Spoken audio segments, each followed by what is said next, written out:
भाई और बहनों, मातृशक्ति को नमन। सनातन सत्य यह कार्यक्रम कुदरत, कुदरती रचना और कुदरत के कानून पर आधारित है।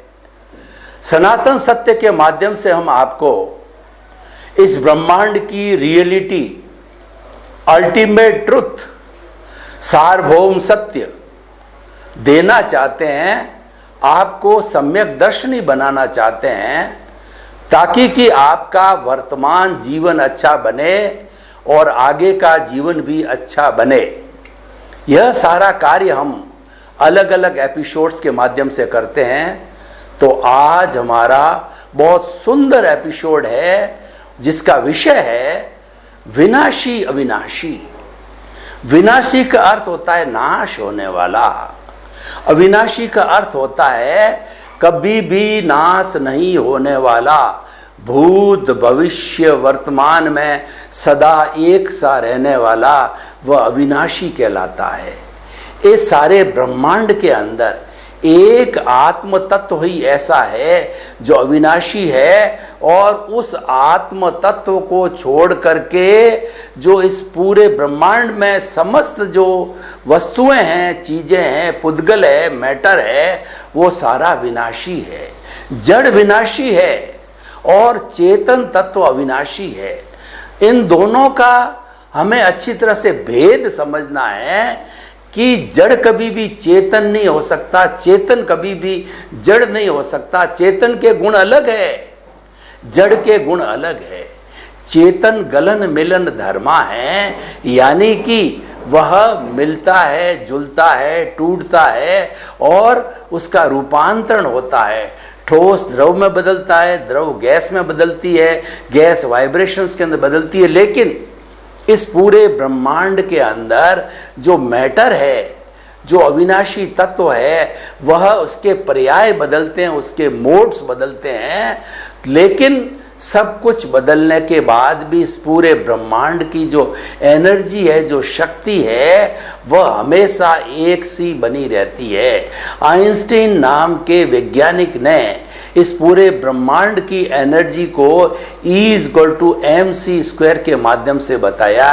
E का मतलब एनर्जी, M का अर्थ मास और C जो एक कांस्टेंट है, यानी पूरे ब्रह्मांड की सारी एनर्जी भूत भविष्य वर्तमान हर क्षण के अंदर एक सी रहती है। उसका रूपांतरण अवश्य होता है, लेकिन उसकी क्वांटिटी, उसकी मात्रा के अंदर कोई अंतर नहीं आता है। ये बहुत बड़ी विशेषता है।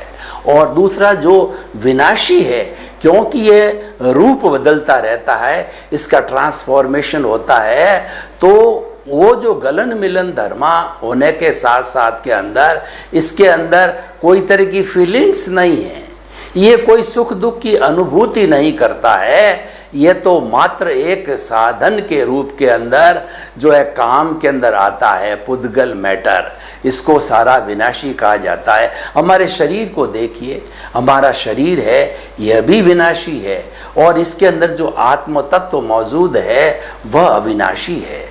तो ये सुंदर परिभाषा हमें बहुत अच्छी तरह से समझ करके अपने जीवन को, अपने लाइफ को डिज़ाइन करना है कि हमें जो विनाशी है वो टेम्परेरी है, अविनाशी परमानेंट है, क्योंकि कभी बदलता नहीं, हर अवस्था में एक सा रहता है, तो वो परमानेंट है।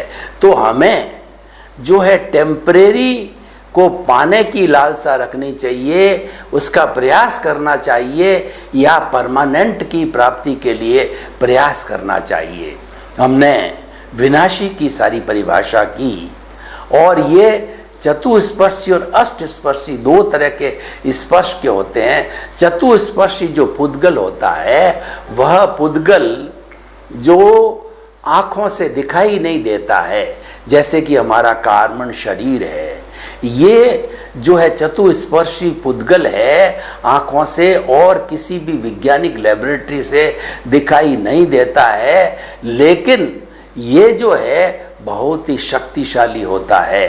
जितना सूक्ष्म तत्व होगा वो शक्तिशाली होगा स्थूल की तुलना के अंदर। और भगवान महावीर ने जो है पुद्गल की परिभाषा करते हुए कहा कि इसका जो सूक्ष्मतम रूप परमाणु है वह परमाणु है इनडिविजिबल, और जो है वो इंडेस्ट्रक्टिबल है, उसको और नहीं तोड़ा जा सकता है, और जो उसके टुकड़े नहीं किए जा सकते। अभी वर्तमान के अंदर विज्ञान ने अणु को तोड़ करके और प्रोटॉन, न्यूट्रॉन और ग्लूकोन और जो है वो गॉड पार्टिकल वगैरह, बोसोन वगैरह, कितने कितने पार्टिकल उससे जो तोड़ करके निकाले, और उस अणु को वो तोड़ते ही जा रहे हैं। लेकिन जो अंतिम जो परमाणु बचेगा उसको और नहीं तोड़ा जा सकता।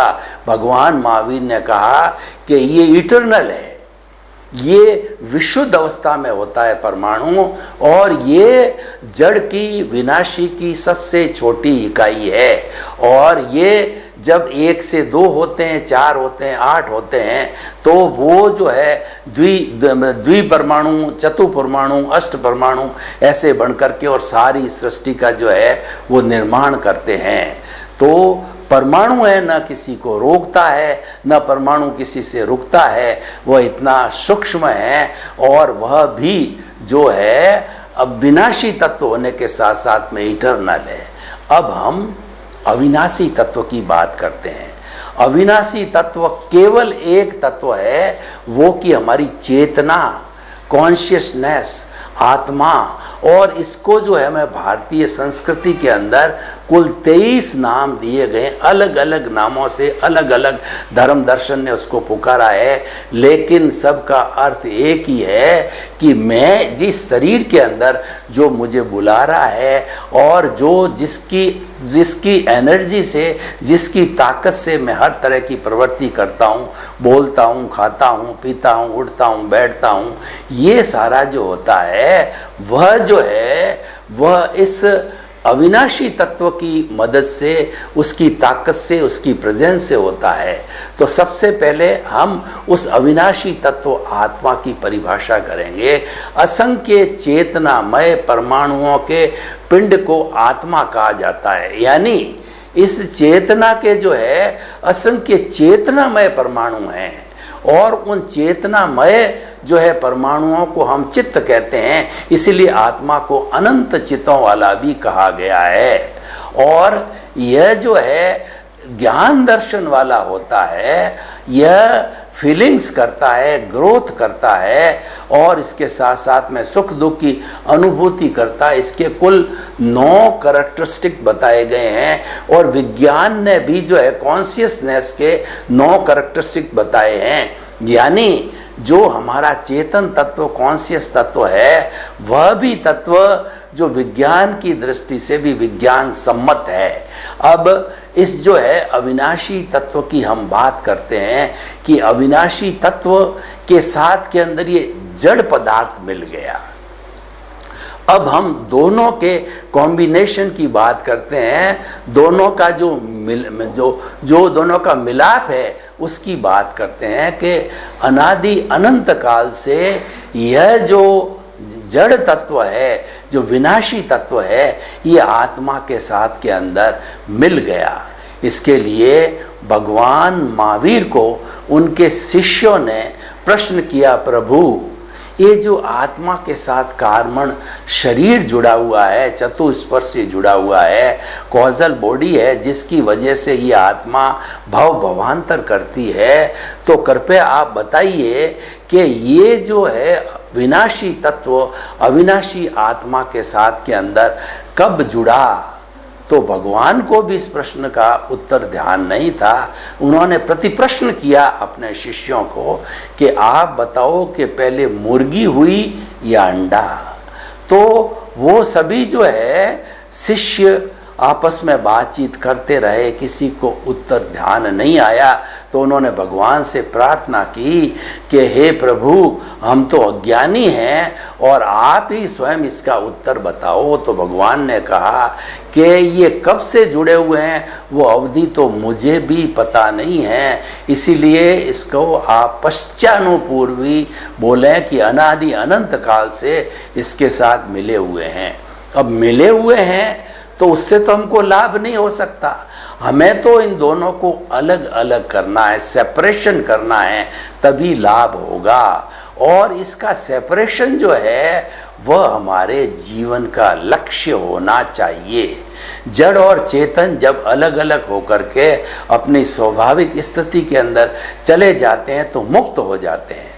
अभी हमारा जो ये चेतन तत्व है, ये बद्ध चेतन तत्व, इसको बद्ध आत्मा कहते हैं, बॉन्डेड आत्मा कहते हैं, जो क्योंकि यह जो है वो विनाशी तत्व के साथ में मिला हुआ है। मैं आपको एक उदाहरण देना चाहता हूँ कि मान लीजिए एक फिनिश की गई लकड़ी है, उस लकड़ी को डेकोरेट करने के लिए, फर्नीचर बनाने के लिए आपको उसके अंदर डिफरेंट डिफरेंट कलर की सनमाइका चिपकानी है। तो खाती क्या करता है कि मार्केट से फेविकॉल लेके आता है, फेविकॉल को लकड़ी के ऊपर लगाता है और लकड़ी पर लगा करके और फिर उसके ऊपर सनमाइका चेप देता है और सनमाइका को खूब दबाव दिया जाता है, तो वह सनमाइका और लकड़ी एक मेक हो जाती है और वह सनमाइका का फर्नीचर कई सैकड़ों वर्षों तक चलता है। इतना जो है वो कहना चाहिए बॉन्डेड जो है अच्छी तरह से हो जाता है। तो ठीक उसी तरीके से हमारी ये कॉजल बॉडी, कार्बन शरीर, लिंग शरीर और कारण शरीर, कुछ भी कहिए, अलग अलग नाम होते हैं, यही भटकाने वाला होता है। यही हमारा एक कर्मों का पुलिंदा होता है जो आत्मा के साथ के अंदर हर समय रहता है। और आत्मा की ये एक तरह से प्रॉपर्टी है, और आत्मा जब एक शरीर को छोड़ करके दूसरे शरीर को जाती है तो सारी प्रॉपर्टी जो होती है, यानी जिस तरीके के पुण्य पाप का जो चिट्ठा होता है, वह जो विनाशी तत्वों को लेकर के अपने साथ जाती है और दूसरे जन्म के अंदर लेती है, और फिर जो है उस विनाशी तत्वों की जैसी जैसी जो है उदय और प्रारब्ध की अवस्था होती है, वैसा वो भुगतती रहती है। तो आप देखिए, दोनों के जुड़ने से ये शरीर मिला, और इसका जो बीच का जो फेविकॉल है, इसको मिश्र चेतन कहा जाता है। इस मिश्र चेतन की वजह से ये जड़ रूपी शरीर है वो सारी जो है चेतन की हरकत करता है, चेतन के जैसा ही ये बोलता है और खाता है, पीता है, उठता है, बैठता है, प्रवचन देता है और जीवन की हर क्रिया करता है। इसको मिश्र चेतन कहा जाता है। इसको मिश्र चेतन को बनाने वाला जो है वो हमारा अज्ञान है, यानी अज्ञान ने ही मिश्र चेतन को बनाया, और जब तक अज्ञान जुड़ा हुआ है तभी ये जड़ और चेतन या विनाशी अविनाशी जो है दोनों जुड़े रहते हैं। अब हमारा जीवन का उद्देश्य क्या है? अब मैं अपने जीवन को उद्देश्य यह बताना चाहता हूँ कि इसको अलग किया जाए, इनको अलग करना है, ये जीवन का मुख्य उद्देश्य होना चाहिए। और ये अलग है केवल मनुष्य ही कर सकता है। मनुष्य एक ऐसा प्राणी है जो मुक्ति को जा सकता है, salvation, emancipation, free from all the karma, free from the bondage जो है केवल मनुष्य हो सकता है। कहने का अर्थ ये, मुक्ति में जाने का पट्टा, लाइसेंस है केवल मनुष्य को ही मिला हुआ है। तो इसीलिए हम उपदेश देते हैं कि इतना रेयर बॉडी, इतना दुर्लभ जो जीवन, दुर्लभ शरीर हमको मिला है, जिसके माध्यम से जो है हम इस कॉजल बॉडी को अलग कर सकते हैं। तो अब देखिए, विनाशी अविनाशी और इनके साथ के अंदर जुड़ी हुई अज्ञानता की अवस्था को हमने समझा और अज्ञानता को दूर किया जाता है। अब देखिए कि हमें जो है थ्योरी और एक्शन दोनों चलाना चाहिए।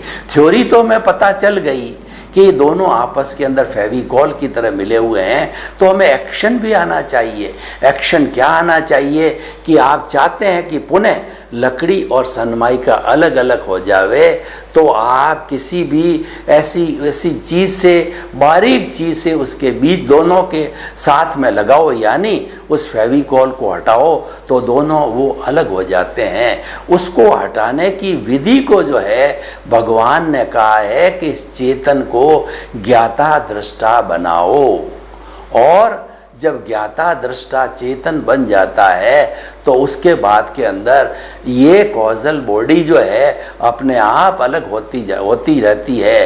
तो जो ज्ञाता दृष्टा है एक साधना है, ज्ञाता दृष्टा बने रहना एक रियल पुरुषार्थ है, ज्ञाता दृष्टा बने रहना एक मुक्ति का मार्ग है।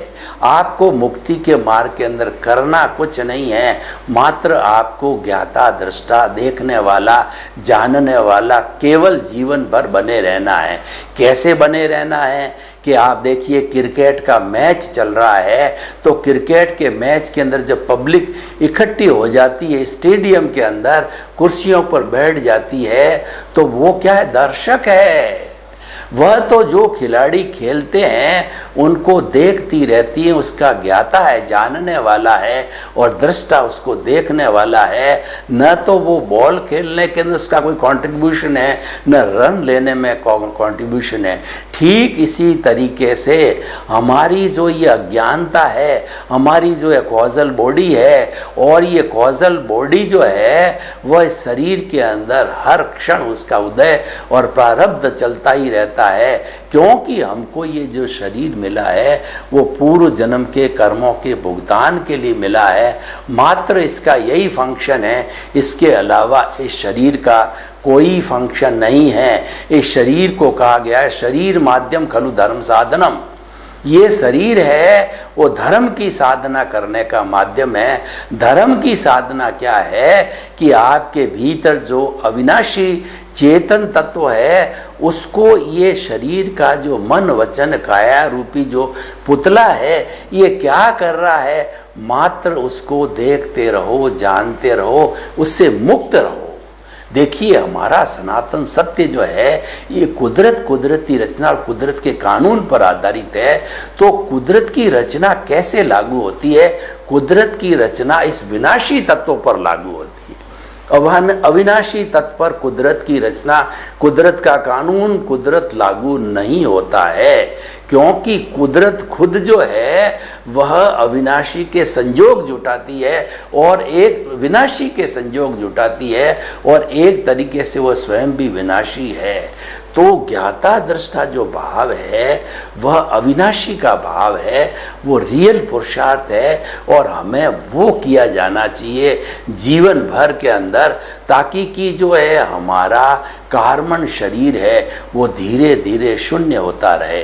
तो देखिए ये हमारा कितना सुंदर एपिसोड बन गया कि हमें विनाशी तत्व को साधन मानना है, क्योंकि साधन इसलिए है कि वो हमको पूर्वकृत कर्मों के भोगने के लिए, उसका भुगतान करने के लिए मिला है। तो कोई भी चीज़ का कार्य करने के लिए साधन की आवश्यकता होती है, तो केवल ये साधन मात्र है। इस साधन को देखते रहो, जानते रहो, क्योंकि जो कुदरत का कानून क्या है, कुदरत क्या कहती है कि कोई भी जीवित प्राणी जो भी जन्म लेता है वो मेरे ताबे आ जाता है और मेरे अंकुश में आ जाता है, मेरे कंट्रोल में आ जाता है, और सारे नियम कानून कायदे मेरे लागू होते हैं, और मैं ही संजोग जुटाता हूँ, और संजोग जुटाने में पूरा मैं न्याय करती हूँ कि जो जो जिसका उपादान है, जो जो वो पीछे से लायबिलिटी लेके आया है, जो कर्जा लेके आया है, और किसके साथ में क्या व्यवहार अच्छा या बुरा किया है, उस व्यक्ति को उदय प्रारब्ध आने के साथ ही मैं लाके खड़ा कर देता हूँ, और दोनों एक दूसरे का हिसाब क्लियर कर लेते हैं। तो ये जो है विनाशी और अविनाशी का जो एपिसोड है वह हमें भेद विज्ञान सिखाता है। भेद विज्ञान का अर्थ होता है भेद कीजिए, दोनों को अलग अलग कीजिए, और जब तक हम दोनों को अलग अलग नहीं कर लेंगे तब तक हम शाश्वत सुख, सनातन सत्य की अंतिम परिणति है वह शाश्वत सत्य की है। यानी शाश्वत सत्य हम कैसे प्राप्त करें, शाश्वत सुख की हम कैसे प्राप्ति करें, वह इन एपिसोड के माध्यम से ही होता है। वह जो है वह स्थिति हम खुद बना सकते हैं। हम खुद जो है वह बिल्कुल मुक्त रह करके उस स्थिति को बना सकते हैं। तभी तो ये हमारे दो महत्वपूर्ण सिद्धांत हमको सनातन सत्य से मिले हैं कि जो मन वचन काया जिससे प्रवृत्तियां होती है और उससे उसकी अवस्थाएं बनती है, वो अवस्था मात्र कुदरती रचना है, कुदरत के द्वारा संचालित है, वो स्वतंत्र है, वह विनाशी है और वो मात्र भोगने के लिए ही है। उसको जो है भोगा जाना आवश्यक होता, तो उसका जो जैसा जैसा भोग चल रहा है, जैसा जैसा भुगतान चल रहा है, उस भुगतान को चलने दो और हम उसके अंदर जो है क्यों टांग अड़ावें। देखिए, मैं आपको एक उदाहरण देना चाहता हूँ कि जब मोटरसाइकिल चल रही हो और तेज़ स्पीड में और आपने उसके अंदर बीच के अंदर उसको रोकने का प्रयास किया, आपने हाथ डाल दिया तो आपकी अंगुली कट जाएगी। तो ये जो भुगतान चल रहा है, जिसको कि रोकने के आप अधिकारी नहीं हो, आपके पास अथॉरिटी नहीं है, फिर भी आप रोकने का प्रयास करते हो, इसका अर्थ ये हुआ कि आप कर्ता बन जाते हो। कि कुदरत तो कहती है कि कर्ता तो व्यवस्थित शक्ति, यानी कर्ता तो मैं हूँ, और आप जो है अपने अहंकार के वशीभूत कहने लग जाते हो कि कर्ता मैं हूँ, यानी मैं और मेरा, यह कार्य मैंने किया, यह घर मैंने बनाया, ये धन संपत्ति मैंने इकट्ठी की और इस घर का मालिक मैं हूँ, मैं और मेरा का सारा राग अलापते हो। तो इस राग अलापने के कारण जो है, कर्ता बनने के कारण, ऑनरशिप और डूअरशिप के कारण आपके फिर कॉजेज बनते हैं और फिर कर्म जो है वो इकट्ठे होते हैं, संचित और जो है वो क्रियमाण, और उसके बाद के अंदर आप इसको प्रारब्ध के रूप में भुगतना पड़ता है। तो हम न तो स्वयं कर्ता बने, न इस विश्व के किसी भी व्यक्ति को कर्ता माने। जब कर्ता नहीं बनेंगे तो हमारे किसी भी तरह के कर्मों का बंधन कहिए या कॉजेज इकट्ठा होने का कोई कारण नहीं बनेगा। तो निष्कर्ष की भाषा में कहना चाहता हूँ कि जो अविनाशी तत्व सच्चिदानंद है, सत का मतलब अविनाशी, चित्त का मतलब वो ज्ञान दर्शन वाला है, और जो है आनंद उसका लक्षण है, और जो विनाशी तत्व है वो जड़ है, पुद्गल है, वो गलन मिलन धर्मा है, वो वर्ण गंध रस स्पर्श वाला है, उसके पर्याय बदलते रहते हैं, तभी ये संसार बना है। तो ये दोनों इटर्नल है, दोनों अलग अलग हैं, और लेकिन ये अनादि अनंत काल से जुड़े हुए हैं। इनको अलग करना, भेद विज्ञान करना, वो आज के हमारे इस जो है एपिसोड का या सत्संग का मुख्य विषय है। सभी के प्रति मंगल भावना, इस जगत के सब जीवों को सुख मिले, शांति मिले, आनंद मिले और सबका भला हो, और सर्वे भवन्तु सुखिनः सर्वे सन्तु निरामया, सब जीवों को मुक्ति मिले। आपके प्रति मंगल भावना, शुभकामना।